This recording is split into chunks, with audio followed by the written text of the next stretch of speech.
इस पूरे मामले में कई ऐसे तथ्य और आरोप भी सामने आते हैं जो बेहद चौंका देते हैं, जिन्हें सवाल जवाब के माध्यम से आइए हम आपको दिखाते हैं। सवाल, जमीन अगर रेलवे की है तो क्या रेलवे खुद अदालत गया था जमीन के लिए? और इसका जवाब है नहीं। 2013 में एक जनहित याचिका को लेकर यह मामला सबसे पहले अदालत पहुंचा था। दूसरा सवाल, क्या जनहित याचिका 2013 में रेलवे की जमीन पर अधिग्रहण से जुड़ी हुई थी? ये देखिए, यहां पर हम आपको दिखा रहे हैं।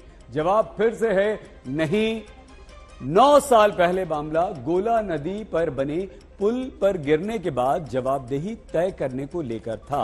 अब एक और सवाल देखिए, अगर रेलवे खुद कभी एक बार भी जमीन अपनी खाली कराने के लिए क्या अदालत गया, कोर्ट गया? जवाब फिर से वही आता है, नहीं। रेलवे कभी खुद पहले जमीन पर अतिक्रमण को लेकर नहीं गया।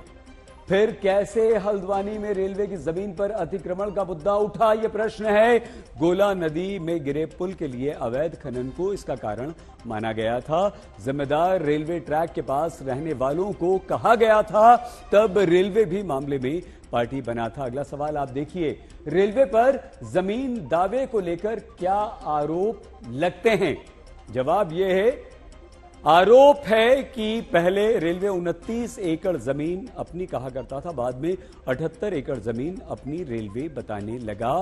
उत्तराखंड सरकार पर रेलवे की जमीन को लेकर क्या आरोप लगते हैं? ये सवाल।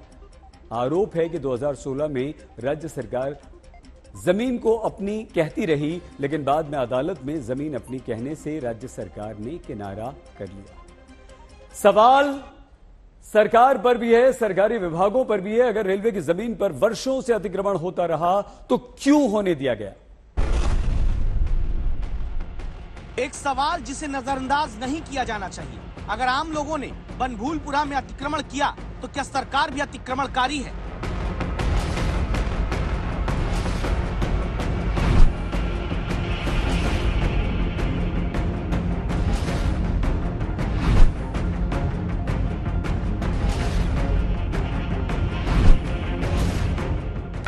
ये जो स्कूल है, सरकारी स्कूल, यहाँ पे बनभूलपुरा के कई पीढ़ियों ने पढ़ाई की है। ये स्कूल 1940 का है। 1940 का, 1940 का, लगभग आजादी से पहले का स्कूल है। ये मीटर भी लगा हुआ है। अगर ये अतिक्रमण है तो यहाँ पर सरकारी बिजली का मीटर लगा हुआ है और इस पर बिजली का बिल भी आता है। ये पानी की टंकी जो आप देख रहे हैं बनभूलपुरा के इलाके में हल्द्वानी में बनी हुई है। साल 2008 में इसका निर्माण का कार्य वाटर डिपार्टमेंट है उत्तराखंड का, उसने पूरा कर लिया था। यहाँ पर 4 इंटर कॉलेजेस हैं, यहाँ पर 2 हॉस्पिटल हैं। अगर फ्री होल्ड के कागज, घर बनाने की इजाजत के कागज, आधार कार्ड, वोटर आईडी कार्ड, पट्टे की जमीन के कागज, शत्रु संपत्ति की नीलामी के कागज, नगर निगम टैक्स का bill, house tax, water tax, sewage tax भरने का कागज दिखाने वाले अतिक्रमणकारी हैं, तो क्यों ना कहें कि उसी जमीन पर 3 सरकारी स्कूल, 1 सरकारी अस्पताल, 1 सरकारी पानी की टंकी, 11 मान्यता प्राप्त निजी स्कूल, 1 सरकारी बैंक बनाने वाली सरकार भी अतिक्रमणकारी है।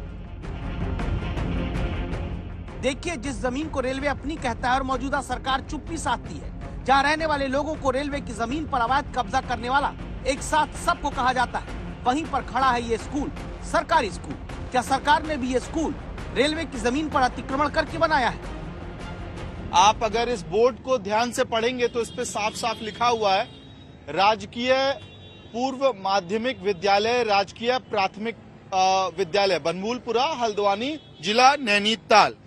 अब ये जो स्कूल है, सरकारी स्कूल, यहाँ पे बनभूलपुरा के कई पीढ़ियों ने पढ़ाई की है। आपने यहाँ पढ़ाई की और आपके पिता ने भी पढ़ाई की? जी जी, मेरा नाम जाकिर हुसैन है, मेरे पिताजी का नाम अब्दुल हमीद है।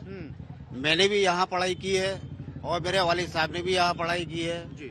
सो उनकी जब मैंने टीसी निकाली यहाँ से सन 1950 से निकली, 50 की टीसी निकली है उनकी। उसके बाद में जो है वहाँ यहाँ से वो कागज है आपके पास 1950 की जो टीसी की बात कर रहे हैं? ये मेरे पिताजी की टीसी है जो मैंने टीसी निकाली है। सन 1950 की ये टीसी निकली हुई, इसी स्कूल की पढ़ी हुई है और मैंने भी इसी स्कूल में पढ़ा है।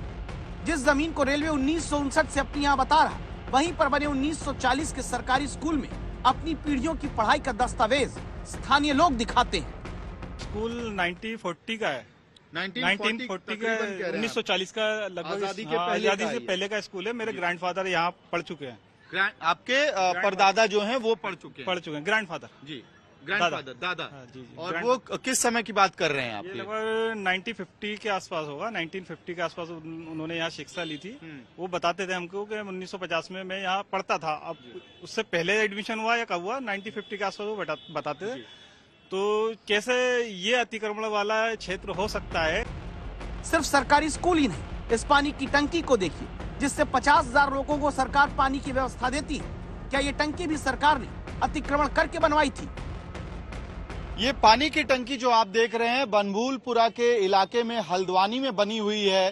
साल 2008 में इसका निर्माण का कार्य जो वाटर डिपार्टमेंट है उत्तराखंड का उसने पूरा कर लिया था और ये उसी इलाके में इसका निर्माण किया गया है जिसके ऊपर उत्तराखंड के हाई कोर्ट ने ऑर्डर दिया कि ये पूरा इलाका असल में अवैध तरीके से बनाया गया है और 4400 घरों को यहाँ पे लगभग 4400 घरों को गिराने का निर्देश उत्तराखंड हाईकोर्ट ने दे दिया था। अगर ये बस्ती 5 मोहल्ले बनभूलपुरा के अवैध हैं तो जो सरकारी एस्टैब्लिशमेंट्स यहाँ पे बने वो कैसे बने? साल 2008 में इस टंकी का निर्माण हुआ है। बहुत से लोग हल्द्वानी के बनभूलपुरा में सिर्फ एकदम बस्ती के बीच से निकलती ट्रेन वाला वीडियो देखकर सोचते हैं कि ऐसे ही अतिक्रमण 4400 घरों ने कर रखा होगा, लेकिन क्या ऐसा है? जवाब है नहीं। दो तस्वीरें। कुछ लोग एकदम किनारे रेलवे लाइन के बगल में झुग्गियों में रहते हैं। ये स्लम एरिया है, ये अतिक्रमण है, लेकिन इसी बनभूलपुरा में सैकड़ों घर ऐसे हैं जो पक्के हैं, कई मंजिला मकान है, नगर पालिका से मंजूरी लेकर बनाए गए हैं। ये दस्तावेज दिखाते हैं और पूछते हैं कि वोट के लिए सब वैध और अब हमारे घर अवैध।